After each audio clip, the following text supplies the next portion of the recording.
अस्सलाम वालेकुम।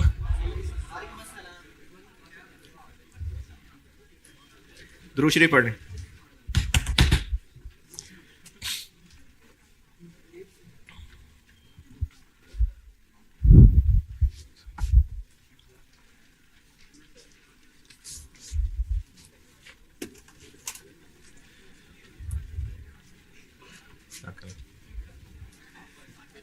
एक सवाल कहा था अच्छे बच्चों को करने के लिए। स्प्रिंग बाइस,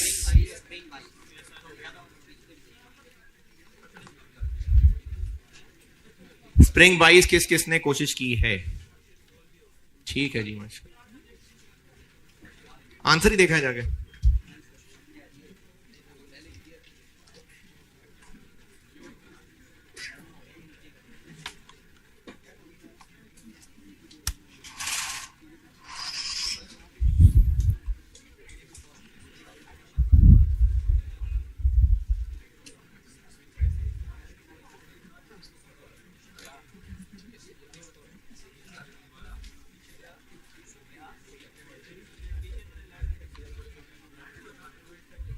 बेटे वो आखिर में है 5 5 5।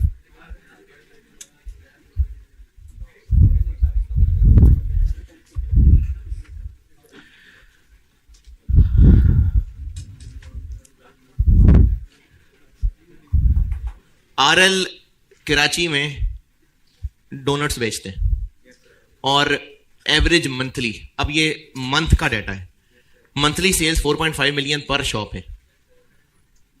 तो कितनी शॉप्स हैं? तो कितनी शॉप्स हमें इसलिए जरूरत नहीं है क्योंकि हम now planning to open shop. तो एक शॉप ही खोलने जा रहे हैं लाहौर में, तो इसलिए ये पर शॉप वाला डाटा बहुत है। लाहौर में शॉप खोलने जा रहे हैं और उसके लिए हमारे पास 2 जगह दुकानें खोलने की ऑप्शन है किराए पे।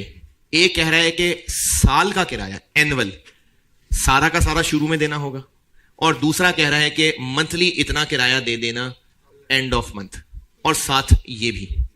इन दोनों में से कौन सी ऑप्शन बेहतर होगी? जो ज्यादा प्रॉफिट कमा के देगी, कम प्रॉफिट कमा के देगी? तो दोनों का प्रॉफिट कंपेयर करेंगे। कैसे पता? इस टॉपिक का सवाल है। तो इस टॉपिक का सवाल है, और दोनों में से कौन सी बेहतर होगी जिसका प्रॉफिट पर मंथ ज्यादा होगा? ये सवाल की रिक्वायरमेंट की अगर किसी को ना समझ आई हो तो दोनों शॉप्स की कैलकुलेशन करते हैं।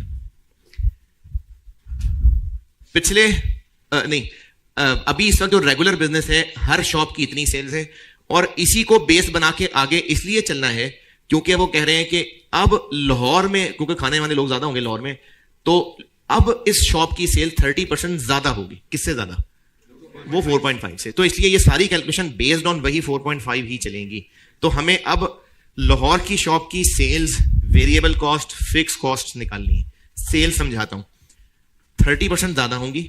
अच्छा, कराची में हम सिर्फ सादे डोनट्स बेचते थे, अब यहां पर कस्टमाइज्ड भी बेच रहे हैं, और टोटल सेल्स में से 20% कस्टमाइज्ड होंगे, तो बाकी 80 रेगुलर होंगे। जो कस्टमाइज्ड होंगे वो होंगे 15% महंगे। The price of customised donut 15% महंगी होगी। तो सेल्स कैसे निकाली? 4.5 मिलियन को 2 हिस्सों में तोड़ा, नहीं 4.5 मिलियन को 30% बढ़ाया, 2 हिस्सों में तोड़ा, और एक हिस्से पे 1.15 कर दिया। 4.5 30% बढ़ाया, 80-20 किया, रेगुलर और कस्टमाइज्ड, और कस्टमाइज को 5% महंगा कर दिया। मैंने क्या बोला? वो मैं कह रहा था ये 5 है बेटा, देखो ये 5 है, ये कह रहा था मैं। आपको 8 लग रहा होगा ना, मैं 5 बता रहा हूं। तो ये आ गई लाहौर की शॉप की सेल्स, और चाहे दोनों में से जिस भी दुकान में जाएं, सेल्स यही है, क्योंकि दोनों दुकानों में जो फर्क है ना, वो सेल्स का फर्क नहीं है, तो सेल्स दोनों में सेम है। हाँ जी, सेल्स पे एतराज। वेरिएबल कॉस्ट, कॉस्ट हैं 2 तरह की, एक डोनट हम बनाते हैं और दूसरा उसको हम पैक करते हैं। Variable cost consist of 75% making है और रिमेनिंग पैकिंग है। 75-25 मेकिंग और पैकिंग हो गई, और वेरिएबल कॉस्ट है कितनी ये पता चल रहा है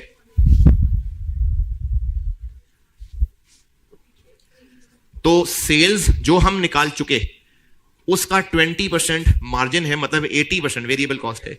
तो 80% वेरिएबल कॉस्ट निकलेगी, उसको 75 और 25 तोड़ेंगे, और ये जो 75 और 25 तोड़ेंगे उनमें से महंगा किसको करना है?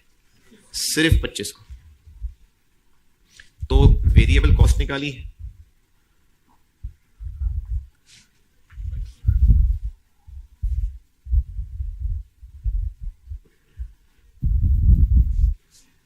ये 20% वो कंट्रीब्यूशन वाला, ये पूरी वेरिएबल कॉस्ट निकली, उसमें से 75, उसमें से 25।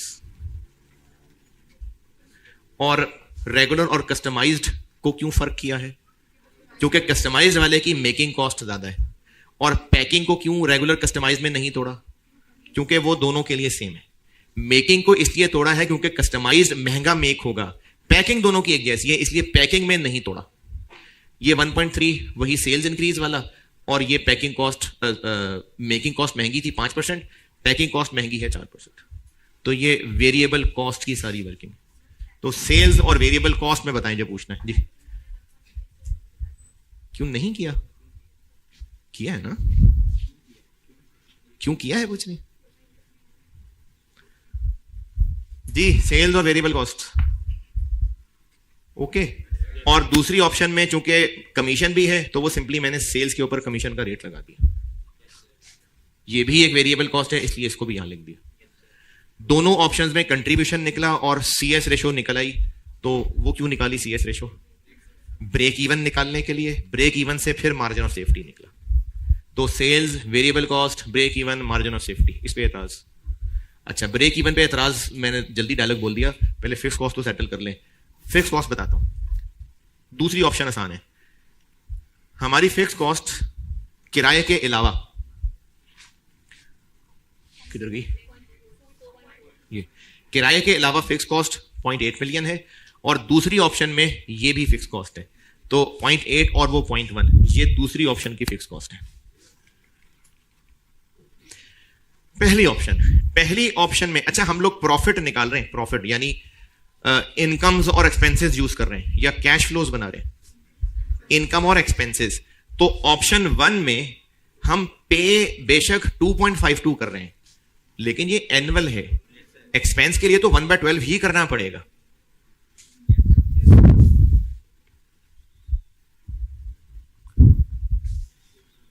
क्योंकि हम मंथली इनकम देख रहे हैं, तो ये 1/12 तो करना पड़ेगा।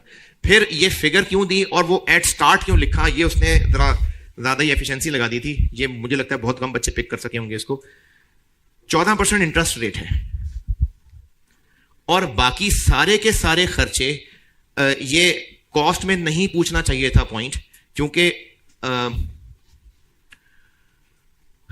ये जो कैश फ्लोज की टाइमिंग है, कैश फ्लोज की टाइमिंग, ये कॉस्ट के लेवल की चीज नहीं है। ये गैर अखलाकी पॉइंट है, नहीं पूछना चाहिए था, लेकिन चलें पूछा है।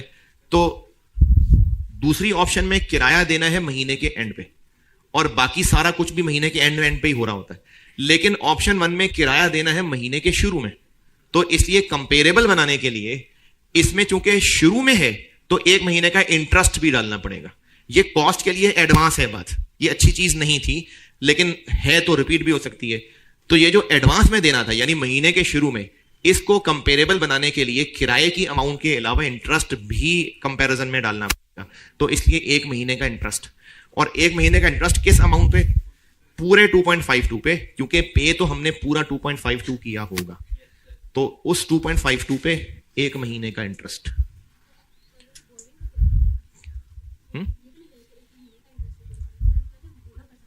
जी मैं ये बता रहा हूं ना कि कॉस्ट के लेवल का पॉइंट नहीं है, लेकिन हुआ ये कि हमें इन पैसों को देने के लिए, देखें दुकान ने चलना था, सेल से पैसा आना था, तो हमने किराए देने थे, तो वो तो सारा पैसा एडवांस पकड़ाना था, वो कहां से दें? तो वो हमें बोरो करना पड़ेगा। तो किराया देने के लिए बोरो करना पड़ेगा, तो इसलिए उसके ऊपर 14% इंटरेस्ट लिया है। लेकिन ये इंटरेस्ट वाला पॉइंट इंतहाई गैर अखलाकी है। अगर आप इसके अलावा में किसी बात में पूछना चाहते हैं तो जरूर पूछें। हाँ जी, स्प्रिंग 22।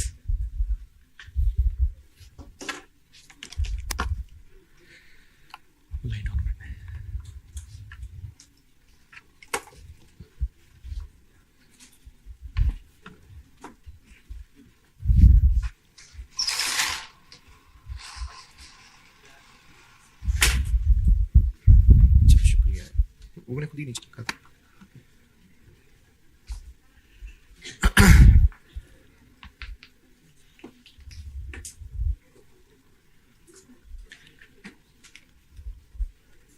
अच्छा, पिछली बातें जरा दोहरा दूं। शॉर्ट टर्म डिसीजन मेकिंग में मैंने जनरल बातें ये की थी कि डिसीजन मेकिंग उन स्पेसिफिक टाइप्स में उतरे बगैर जनरल सा डिसीजन मेकिंग का सवाल दो ही शक्लें हो सकती हैं, या तो किसी एक प्रपोजल को हाँ या ना करना होगा, या फिर मल्टीपल ऑप्शंस को कंपेयर करना होगा। अगर एक प्रपोजल को हाँ या ना करना है तो सिंपल सी बात है, प्रॉफिटेबल है तो हाँ, नहीं तो ना।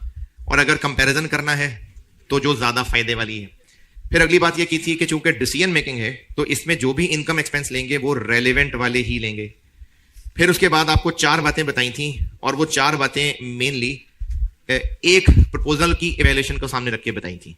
और वो 4 बातें ये थी कि इस प्रपोजल की वजह से जो इनफ्लो होगा, इसकी वजह से जो आउटफ्लो होगा, एक इनफ्लो होना था इसकी वजह से जाया होगा, एक आउटफ्लो होना था इसकी वजह से बचेगा, ये चारों चीजें रेलिवेंट। और फिर एक सवाल दिखाया था, ये किया था जी पिछली क्लास में। और फिर मैंने कहा था कि अगर मूड हुआ तो एक सवाल और करा दूंगा, तो मेरा कोई मूड नहीं है।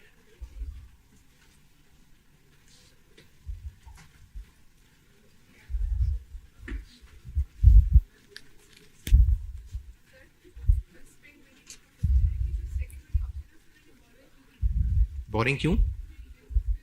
बोरिंग क्यों नहीं की? ऑप्शन 2 में इसीलिए कह रहा था ना मैं कि ये कॉस्ट में पॉइंट नहीं टेस्ट होना चाहिए था।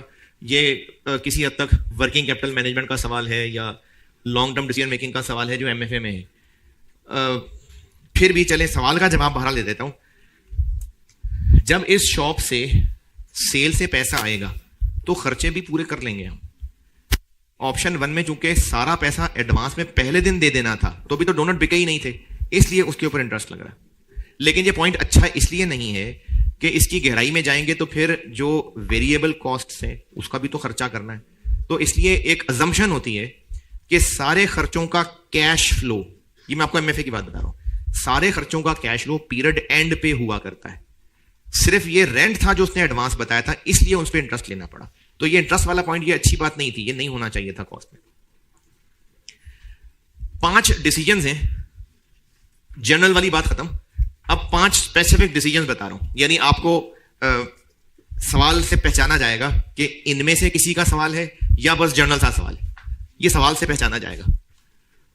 एक होता है प्राइसिंग या इवैल्यूएशन ऑफ स्पेशल ऑर्डर।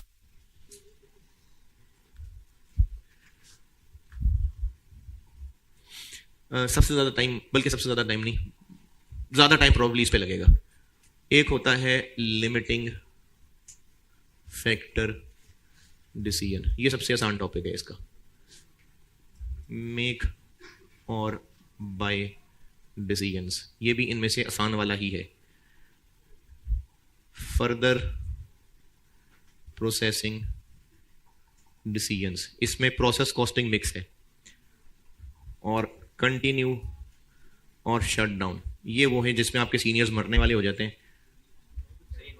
हैं? नहीं, कोई 9 घंटे वाला नहीं है ये भी बातें बनाई नहीं है बस लोगों ने। Continue or shut down.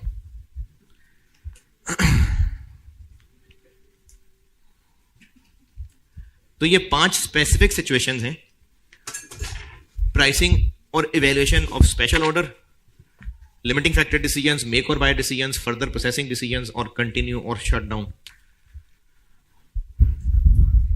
ये मैं आपको सारे एक एक करके पढ़ाता हूं।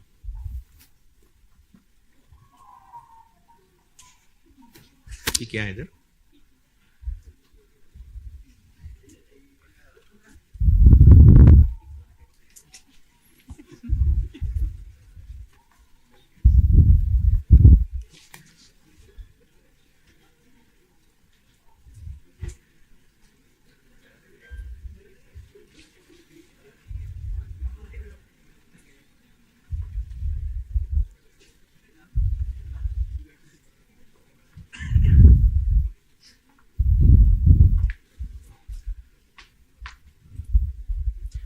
अच्छा, अभी ना 3-4 क्लासें इसी पे चलनी है। तो जब ये मैंने आपको आज लिस्ट इसलिए बता दी है कि जब मैं ये हेडिंग डालूंगा तो ये शुरू होगा। अब जब तक मैं ये हेडिंग नहीं डालता तब तक यही सब चल रहा होगा।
अच्छा, एक है इसकी हल्की शक्ल, एक है गहरी शक्ल।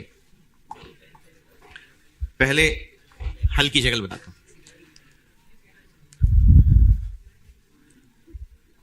प्राइसिंग और एवेल्युएशन, ये कोई बहुत टेक्निकल मसला नहीं है।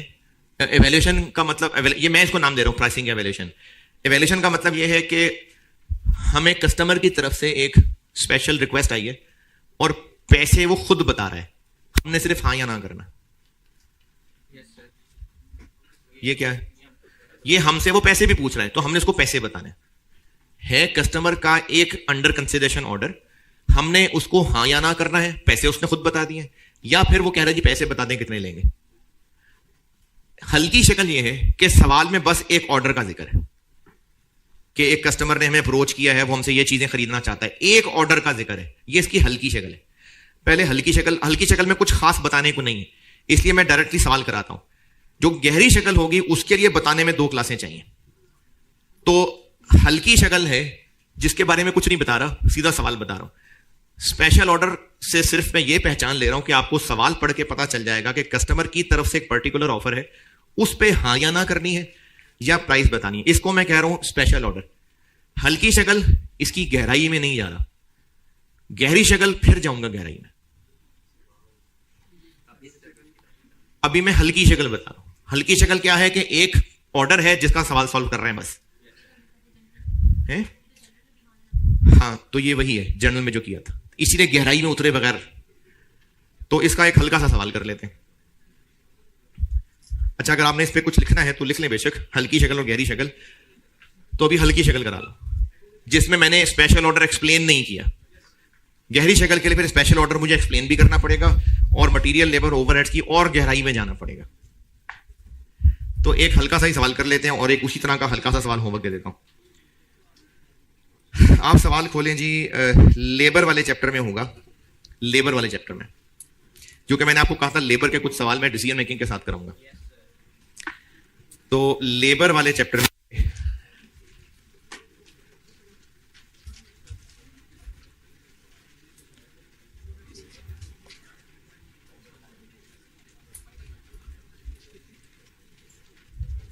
स्प्रिंग 17 अटेम्प्ट का सवाल होगा। एक स्प्रिंग 17 स्मार्ट।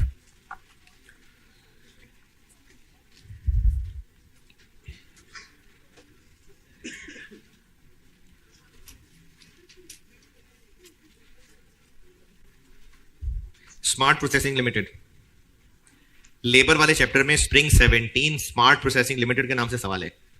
पढ़ लीजिए, मैं करता हूं, मैं बोर्ड पे करता हूं, आप पढ़ लें।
चलिए, आपकी डिस्कशन से लग रहा है कि आप सवाल पढ़ चुके हैं और सवाल पे डिस्कशन कर रहे हैं।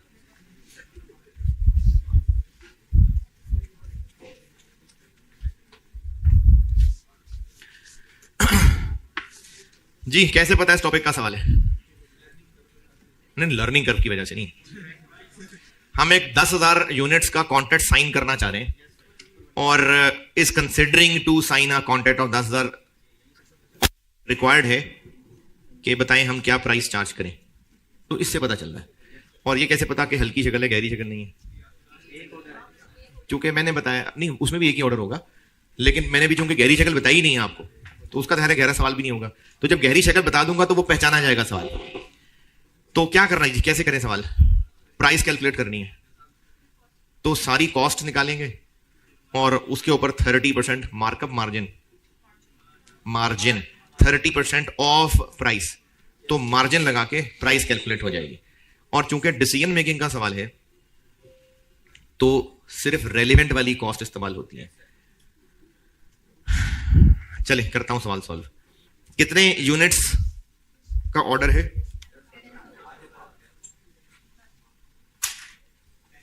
अच्छा, जो लोग देर से आए हैं या होश में देर से आए हैं, ये शॉर्ट टर्म डिसीजन मेकिंग में ढूंढते रहेंगे, आपको ये सवाल नहीं मिलेगा।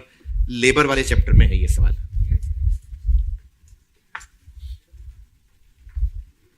तो हम टोटल कॉस्ट कैलकुलेट कर लेते हैं पे प्रॉफिट लगा के तो प्राइस निकाल लेंगे। हमें ये 10,000 यूनिट्स बनाने के लिए क्या क्या खर्चा आएगा, ये टेबल क्या दिया हुआ है? The estimated cost of first batch. अब इसमें दो बातें हैं, एक तो ये फर्स्ट बैच का है, तो जो इसके अंदर टाइम लिखा नजर आ रहा है वो ए है। कौन सा ए? लर्निंग कर्व वाला। और दूसरा ये एक बैच है, तो हमें 10,000 यूनिट्स की कैलकुलेशन के लिए इसको फिर मल्टीप्लाई करना पड़ेगा। एक बैच में होते हैं 500 यूनिट्स, तो 10,000 यूनिट्स के लिए 20 बैच। तो मटेरियल लगेगा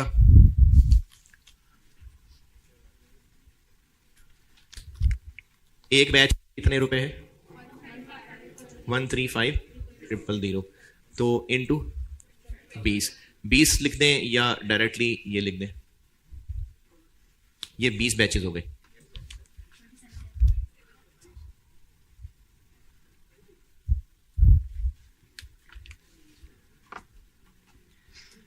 लेबर, इस पे लगेगा learning curve.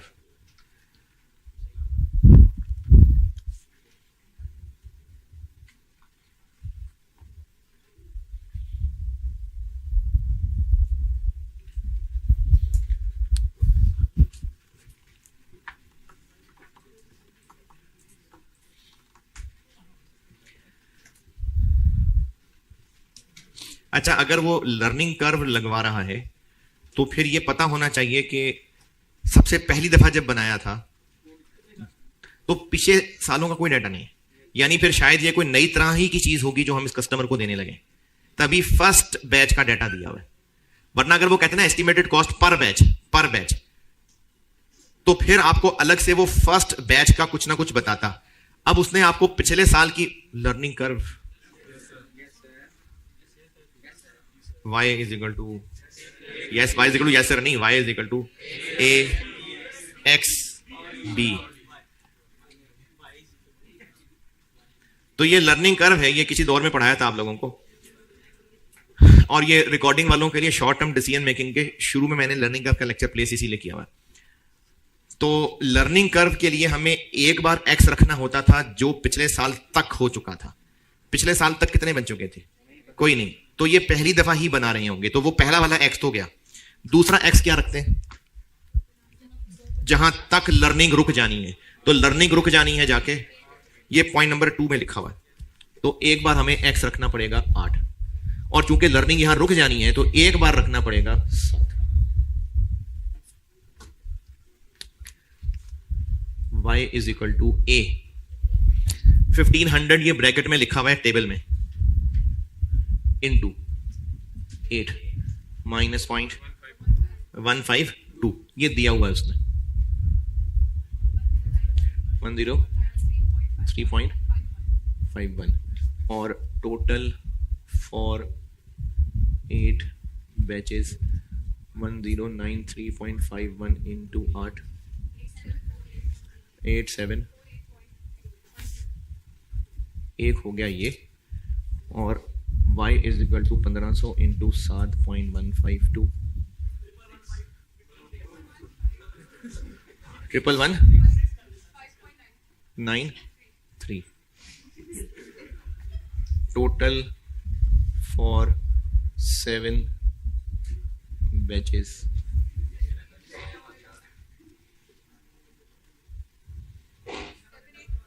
Seven eight double one five one.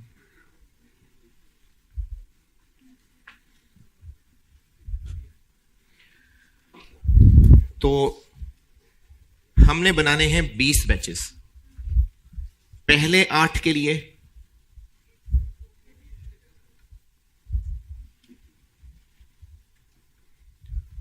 और अगले 12 के लिए।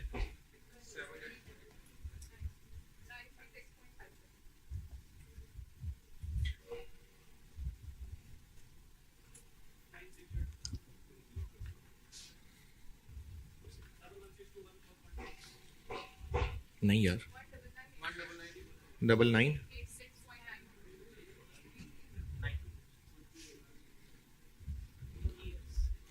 ये लर्निंग कर्व, पिछले साल तक कुछ होता तो पहला एक्स वो होता, फिर दूसरा एक्स जहां पर लर्निंग रुकनी है, फिर तीसरा एक्स जहां रुकनी है उससे एक पीछे। पहले 8 बैचेस और अगले 12 बैचेस में से हर एक पे इतना टाइम लगेगा।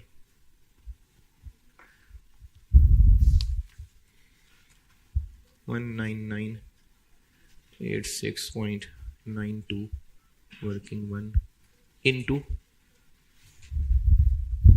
वेज रेट कितना है? वेज रेट 1 आवर का कितना है? कैसे?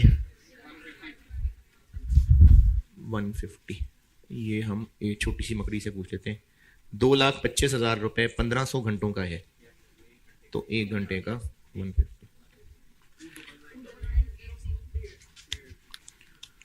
299।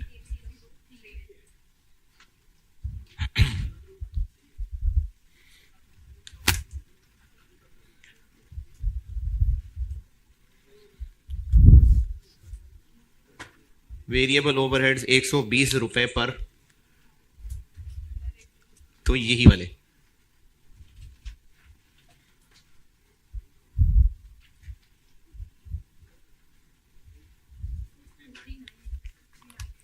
$2398।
जी यहां तक पहुंचे तो मैं सेटअप कॉस्ट समझाता हूं।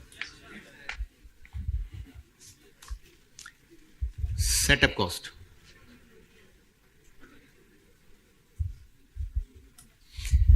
सेटअप कॉस्ट आप इसकी मिसाल समझ लें, ये चूंकि सेटअप कॉस्ट पर बैच है, इसकी मिसाल ऐसे समझ लें कि जैसे ओवन में अगर बिस्किट्स या ब्रेड रखनी है ना, बड़ी बेकरी, तो एक एक बिस्किट करके नहीं रखते होंगे, एक पूरी ट्रे होगी, उसमें वो लिक्विड फॉर्म, लिक्विड तो खैर नहीं, वो पेस्ट टाइप होता है, वो मुख्तलिफ जगह पर लगा के, जैसे जलेबियां बना रहे होते हैं ना, तो उस तरह वो पेस्ट लगाया पूरी ट्रे, अब वो ट्रे रखेंगे ओवन के अंदर, तो मजे के बिस्किट है उसमें, तो उस ट्रे में जितने बिस्किट्स हैं वो number of units in a batch हैं, तो उस ट्रे के ऊपर वो सारे यूनिट्स लगाना, उसमें जो स्टाफ मौजूद है, हो सकता है उसके लिए कोई खास केमिकल लगता हो सकता है उसकी पहले एक सफाई होती हो, फिर उसके ऊपर शीट लगाई जाती हो, फिर ओवन से निकाल के वो शीट फेंक दी जाती हो, तो वो जो एक ट्रे सजाने में सब खर्चा है वो बैच सेटअप कॉस्ट है। तो ये सेटअप कॉस्ट दी हुई है पर बैच, जो कि पहले बैच की 40,000 रुपए। पॉइंट नंबर 1, हर अगले बैच में 5% कॉस्ट कम होती जाएगी, तो ये वो लर्निंग हो गया, यानी 95% लर्निंग रेट। क्यों नहीं? लर्निंग होता है whenever output gets doubled, ये तो हर अगला बैच है, तो ये लर्निंग नहीं है, इसमें आपको बस हर अगले बैच की कॉस्ट पिछले से 0.95 रखनी होगी, लेकिन ये काम 20 बैचेस तक नहीं चलेगा। कब तक चलेगा?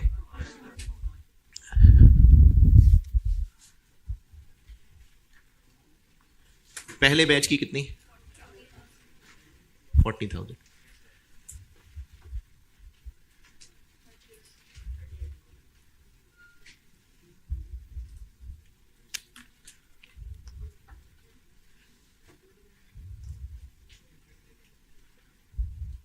ये मैंने तीनों के साथ ये कह दिया कि प्रीवियस का 0.95, तो इसका 0.95, इसका 0.95,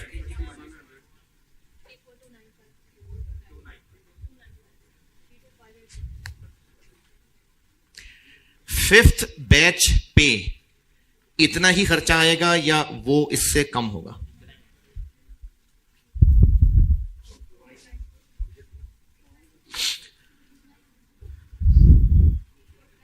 हाँ जी, यानी फिफ्थ बैच पे मजीद इंप्रूवमेंट नहीं होगी, या फिफ्थ पे होगी उसके बाद नहीं होगी? सवाल दोबारा दोहरा रहा हूं, फिफ्थ बैच पे इंप्रूवमेंट होके उसके बाद मजीद इंप्रूवमेंट नहीं होगी, या फिफ्थ पे भी इंप्रूवमेंट नहीं होगी?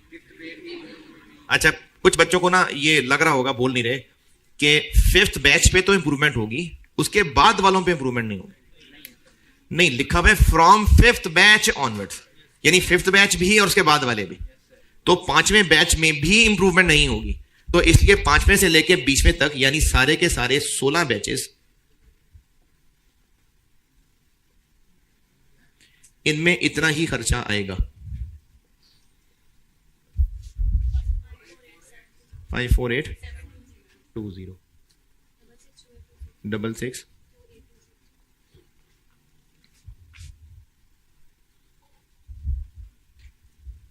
ये पॉइंट नंबर 1 की अंग्रेजी पढ़ लें, किसी को कोई एतराज तकलीफ है तो बताएं जरूर।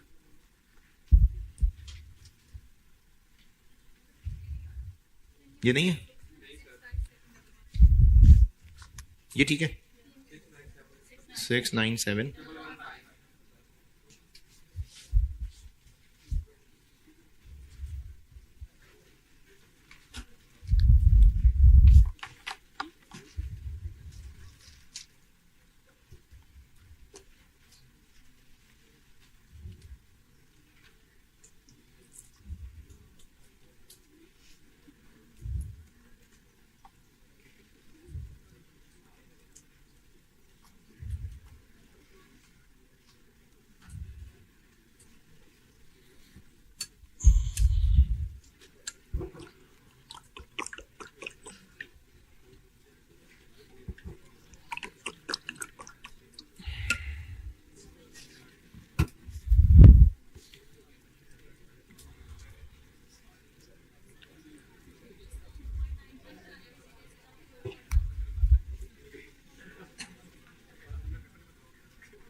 क्या पूछा आपने?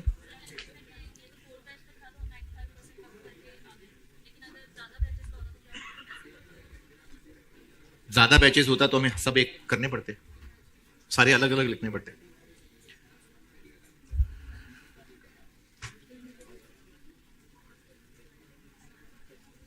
सेटअप कॉस्ट पॉइंट 1 कहां था पढ़ने को जी? उसके बाद अच्छा, ये जब मैं इसकी गहरी शक्ल बताऊंगा ना, इसकी गहरी शक्ल, तो इसकी रीजन समझाऊंगा। अभी हल्की शक्ल में इसकी रीजन बताए बगैर बस ऐसे ही ईमान ले आए। फिक्स कॉस्ट में डेप्रिसिएशन लिखूंगा मैं, एलोकेटेड नहीं लिखूंगा। 45,000 एक बैच की है।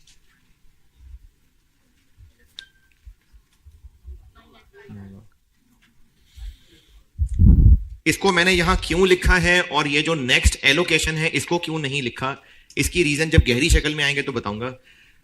वैसे दूसरा जो नहीं लिखा वो समझा सकता हूं, अगर समझ आ गया तो ठीक है, नहीं तो कोई बात नहीं, गहरी शक्ल में समझाऊंगा। एलोकेशन ऑफ एग्जिस्टिंग ओवरहेड्स, इसका मतलब होता है जो ओवरहेड्स वैसे भी हुआ करते हैं बस इसके हिस्से में बटेंगे। जैसे मिसाल के तौर पे अगर आप में से कोई फ्लैट में रहता हो तो फ्लैट का किराया, उसमें 3 लोग रहते थे तो वो 3 पे डिवाइड होता था।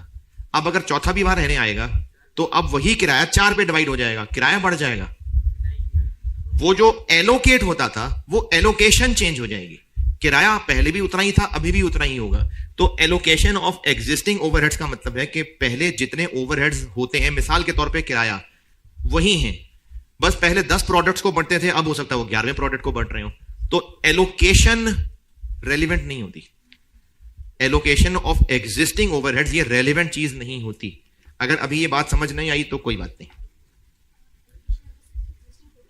उसी के लिए एलोकेशन का वर्ड यूज हो रहा होता है। हाँ, अगर एग्जिस्टिंग ओवरहेड्स की एलोकेशन है तो वो नहीं होती। लेकिन मैंने एलोकेशन का वर्ड इसलिए ज्यादा एम्फेसाइज किया है क्योंकि हो सकता है कभी सवाल में आपको लिखा हो एलोकेटेड ओवरहेड्स, एग्जिस्टिंग का वर्ड ना हो तो फिर भी वो नहीं है रेलिवेंट।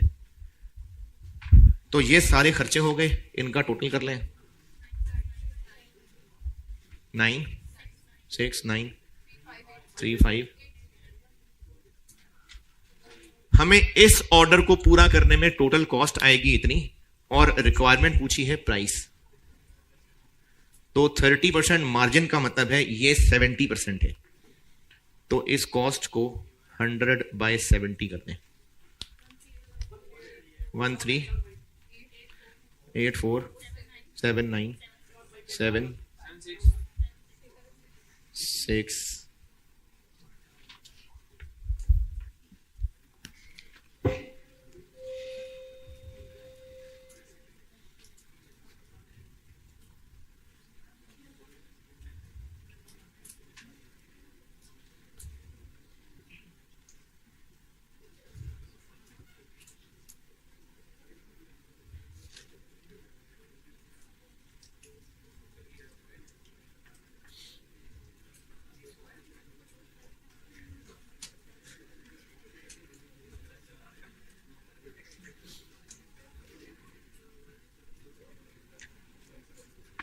जी। इस सवाल में बताएं और कोई पॉइंट किसी ने पूछना है तो। कैसे पता चल रहा है कि स्पेशल ऑर्डर का सवाल है? नहीं, मैंने तो ये बताया कि हल्की शक्ल का है। ये कैसे पता चल रहा है स्पेशल ऑर्डर का सवाल? 10,000 यूनिट्स का एक ऑर्डर है, उसको हम कंसिडर कर रहे हैं, तो ये स्पेशल ऑर्डर का सवाल है। और गहरा सवाल इसलिए नहीं है क्योंकि मैंने गहरी वाली चीजें पढ़ाने से पहले ये सवाल कराया है। जो गहरी वाली चीज है वो सवाल पढ़ के बड़ी आसानी से पहचाना जाता है। अच्छा, इसी की एक थोड़ी सी एडवांस शक्ल है, वो है आपका होमवर्क। वो भी लेबर में ही है, स्प्रिंग 23 लेबर में ही है। मेरा ख्याल है मैंने लेबर में ही डाला हुआ है।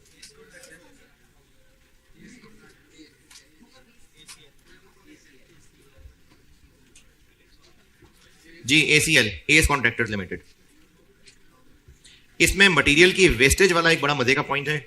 बाकी ये इसी तरह का, ये 1 लाख यूनिट्स पहले बैच का डाटा दिया हुआ है और प्राइस पूछी हुई है। तो ये बेसिकली सवाल वैसा ही है, उसी तरह लर्निंग कर्व इस्तेमाल हो रहा है। मटेरियल वाला एक पॉइंट अच्छा है, सेटअप की जगह इसमें मटेरियल का पॉइंट अच्छा था, तो वो आपने फिर खुद करना है। मटेरियल वाला बहुत मजे का पॉइंट है। उसके अलावा बाकी ऐसा ही है, लर्निंग के आवर्स निकाल के लेबर और ओवरहेड्स, और इसमें 20 बैचेस थे, इसमें 4 बैचेस हैं। तो ये सवाल है आपका होमवर्क, और होमवर्क देना क्लास का आखिरी काम नहीं होता है। ये स्प्रिंग 23 अटेम्प्ट का सवाल, और ये लेबर में ही है, एस कॉन्ट्रैक्टर्स लिमिटेड के नाम से। इसमें मटेरियल वाला अच्छा पॉइंट है, तो ये आपने करना है। ये हो गई हल्की शक्ल। ये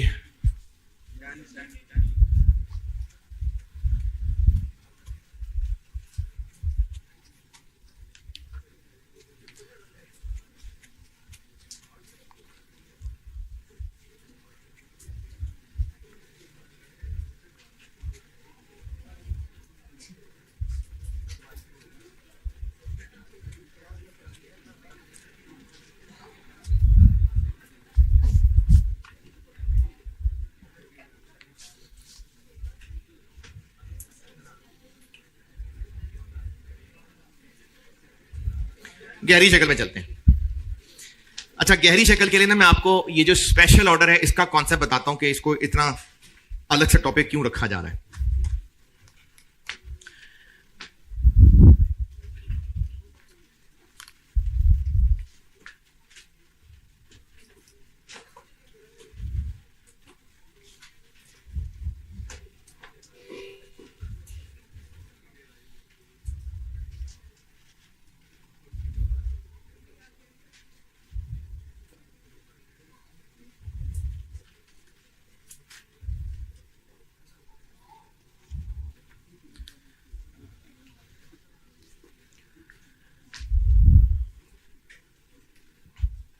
स्पेशल ऑर्डर की जो असल शक्ल है, यानी जिसकी वजह से इसको एक टाइप बनाया हुआ है, ये ना वन ऑफ चीज है।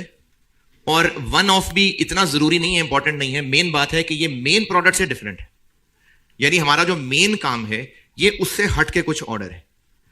वन ऑफ अगर कंफ्यूज करे तो हो सकता है साल में एक दफा इस तरह के ऑर्डर आ जाया करते हूं, इसलिए मैं इसको नॉर्मल से जो मेन प्रोडक्ट है उससे डिफरेंट चीज बता रहा हूं। अभी मैं आपको ना स्पेशल ऑर्डर समझा रहा हूं ये होती क्या चीज है, और इसको क्यों मैं एक गहरी शक्ल कह रहा हूं वो ये कहानी बताऊंगा तो रिलेट कर सकूंगा। अगर एक नॉर्मल प्रोडक्ट की प्राइस निकालनी है, आपको इसका सवाल नहीं आएगा, नहीं इसका तो आएगा, जो बात बोलने लगा उसका सवाल नहीं आएगा, सिर्फ ये समझाने के लिए कहानी बता रहा हूं। बिजनेस का जो मेन प्रोडक्ट है, अगर उसकी प्राइसिंग करनी हो, यानी बिजनेस ने यह फैसला करना हो कि इसकी प्राइस कैसे कैलकुलेट करें, तो अच्छा, अगर वो प्राइस मार्केट डिमांड सप्लाई से निकल रही है तो फिर तो कैलकुलेशन नहीं है ना, फिर तो मार्केट में जो रेट चल रहा है उसी में ही करना पड़ेगा जैसे तैसे। लेकिन अगर प्राइस खुद बिजनेस ने कैलकुलेट करनी है तो ऑब्जेक्टिव क्या है बिजनेस का? प्रॉफिट कमाना। तो क्या वो सिर्फ उस प्रोडक्ट की मैन्युफैक्चरिंग कॉस्ट कंसिडर करे या अपने बाकी सारे खर्चे भी कंसिडर करें? क्यों? अब तक तो हम लोग वो मार्कअप मार्जिन सिर्फ कॉस्ट पे ही लगा रहे होते हैं, एडमिन सेलिंग पे तो नहीं लगा रहे होते। चले, मैं शायद सवाल ठीक नहीं पूछ सका, दोबारा बोलता हूं। अगर एक तंदूर है और उसने जो भी रोटी नान बेचता है, मार्केट रेट नहीं, ठीक है, उसने खुद कैलकुलेट करना है, तो वो जो रोटी का रेट कैलकुलेट करेगा उसमें वो सिर्फ आटे की जो मजदूर रोटी लगाने बनाने में शामिल है उनकी कॉस्ट कंसिडर करे या दुकान का किराया भी, बिजली का बिल भी? क्यों? क्योंकि उसने वो सारे खर्चे इसी से ही तो पूरे करने हैं। तो कोई भी बिजनेस, चाहे वो ट्रेडिंग है चाहे मैन्युफैक्चरिंग है, जब वो अपने मेन प्रोडक्ट की प्राइस निकालना चाहता है तो वो बिजनेस के सारे खर्चे करता है कंसिडर, वरना प्रॉफिट कैसे कमाएगा? कॉलेज की मिसाल लेते हैं, चूंकि मैंने उस दिन आपको कॉलेज की मिसाल दी थी इसलिए कॉलेज की मिसाल ले रहा हूं। अगर फीस डिसाइड करनी है, वैसे तो मार्केट नॉर्म से ही निकलती है, लेकिन अगर डिसाइड करनी है तो सिर्फ टीचिंग की और ये एसी की कॉस्ट शामिल होनी चाहिए? वैसे तो आप कहेंगे जी कुछ भी नहीं होना चाहिए, मुफ्त पढ़ाना चाहिए बच्चों को, बल्कि साथ पैसे भी देने चाहिए, है ना? तो सिर्फ टीचिंग की और ये एसी वगैरह की कॉस्ट कंसिडर होनी चाहिए या एडमिनिस्ट्रेशन, सिक्योरिटी वगैरह सब? क्यों सब? क्योंकि सारे खर्चे इसी रेवेन्यू से ही पूरे होने, रेंट भी, सैलरीज भी। अब उस मिसाल पे आते हैं वापस, वो जो ये शादी हॉल वालों ने 3 दिन के लिए मांगा था, वो जो परसों बात हो रही थी। अब अगर उन्होंने 3 दिन के लिए ये रूम 31 मांगा है तो उनको प्राइस बतानी है, नहीं हमने बतानी है, तो उस प्राइस की कैलकुलेशन में इस बिल्डिंग का रेंट, सारे स्टाफ की सैलरी, ये भी शामिल करें। क्यों नहीं, ये टर्म ठीक नहीं है कि कोई रेलिवेंट नहीं है। नहीं, हाँ जी, तो फिर फीस की कैलकुलेशन में क्यों रेंट लें? रेंट तो देना ही देना है। तो एक मिनट ठहरो भी बताऊंगा। हाँ जी, हाँ तो अच्छा, हाँ जी, क्या कह रहे थे? तो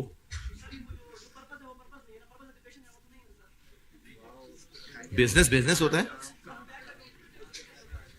हाँ जी, और कोई क्या नहीं? मेरी बातों से डिस्टर्ब तो नहीं हो रही आप लोग? इजी है ना?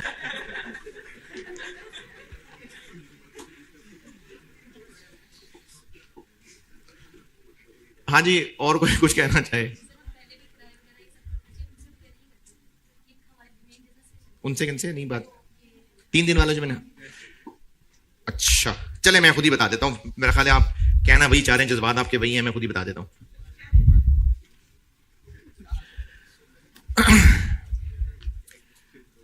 जो बिजनेस का मेन प्रोडक्ट है ना, बिजनेस अपने सारे खर्चे उस मेन प्रोडक्ट की प्राइस में इसलिए कवर करना चाहता है कि उसने सारा कुछ वहीं से ही तो कमाना है।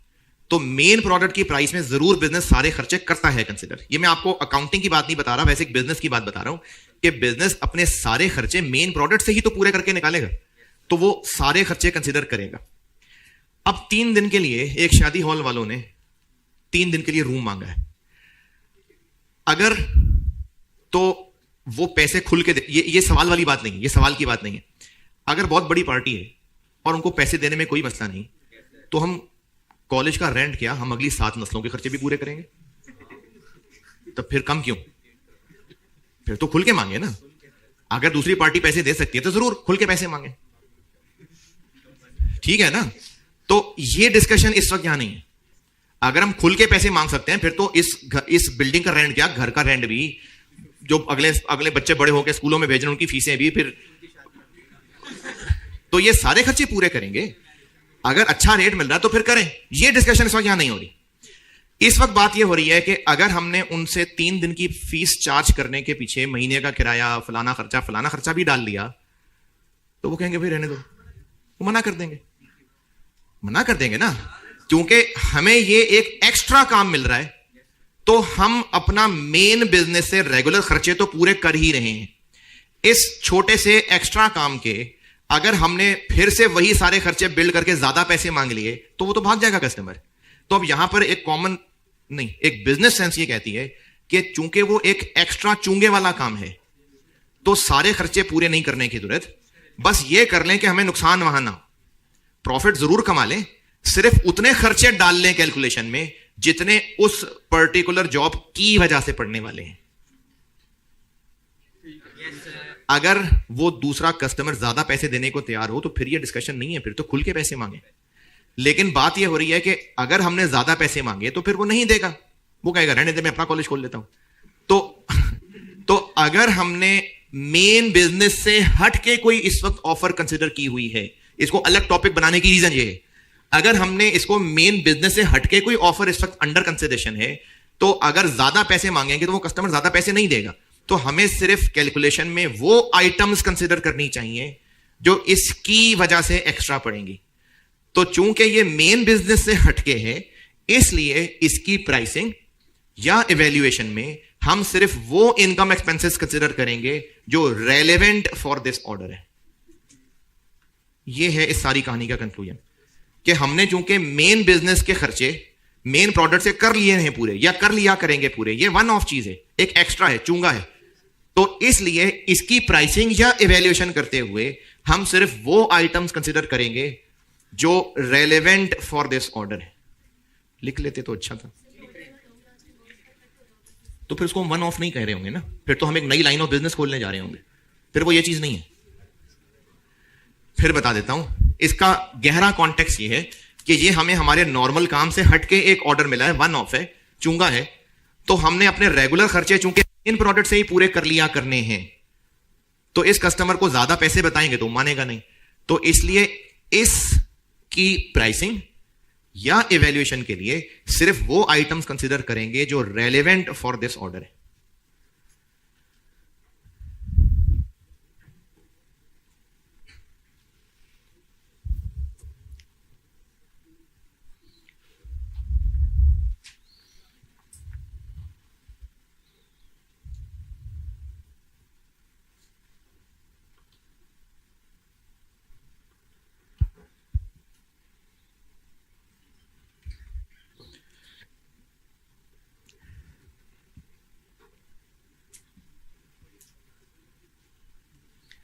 और कल मुझे फिर ये सारी कहानी दोबारा बतानी पड़ेगी, इसलिए अभी ही हेडिंग दे लें।